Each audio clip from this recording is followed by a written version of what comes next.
முக்கியமான ஒரு நிகழ்வு. இதற்காக நம்முடைய பேரவை தலைவர் அவர்களிடம் நான் மனு கொடுத்துள்ளேன்.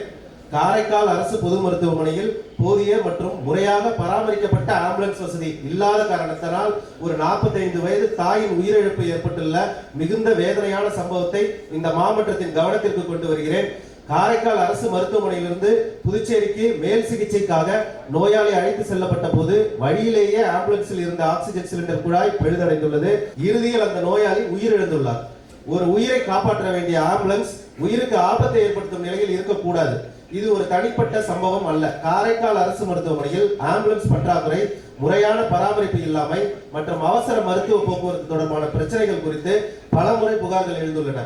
நானே கடந்த 3 மாத முதல் 4 மாத காலமாக புதிய ஆம்புலன்ஸ் வழங்க வேண்டும் என்று நம்மளுடைய இயக்குனர் மருத்துவ துறை இயக்குனர் அவர்களை நேரில் சந்தித்து காரைக்கால் ஆம்புலன்ஸ் பிரச்சனையை பலமுறை எடுத்துரைத்துள்ளேன். ஆனால் இதுவரை தேவையான நடவடிக்கை எடுக்கப்படவில்லை. எனவே இந்த சம்பவம் தொடர்பாக உடனடியாக விரிவான விசாரணை நடத்த வேண்டும். சம்பவத்தன்று பயன்படுத்தப்பட்ட ஆம்புலன்ஸின் நிலை, ஆக்சிஜன் உபகரணங்கள், பராமரிப்பு மற்றும் பணியில் இருந்த மருத்துவ பணியாளர்களின் பொறுப்பு ஆகியவை முழுமையாக விசாரிக்கப்பட வேண்டும். காரைக்கால் அரசு மருத்துவமனை மருத்துவ கண்காணிப்பாளர் மற்றும் ஆர்எம்ஓ போன்ற சம்பந்தப்பட்ட அதிகாரிகள் இதற்கு பொறுப்பு குறித்து விசாரணை நடத்த வேண்டும். அவர்களுக்கு பதில் அப்படி தவறு அல்லது அலட்சியம் உறுதி செய்யப்பட்டால் சம்பந்தப்பட்டவர்கள் மீது கடுமையான துறை ரீதியான நடவடிக்கை எடுக்க வேண்டும். விசாரணையின் விரிவான அறிக்கையை சட்டப்பேரவைக்கும் பொதுமக்களுக்கும் வெளிப்படையாக தெரிவிக்க வேண்டும். உயிரிழந்த 45 வயது பெண்ணின் குடும்பத்தின் நிலையை கருத்தில் கொண்டு அரசின் சார்பில் முற்றிலும் அரசு அதிகாரிகளின் அலட்சியத்தால் இந்த நிகழ்வு நடந்திருக்கிறது.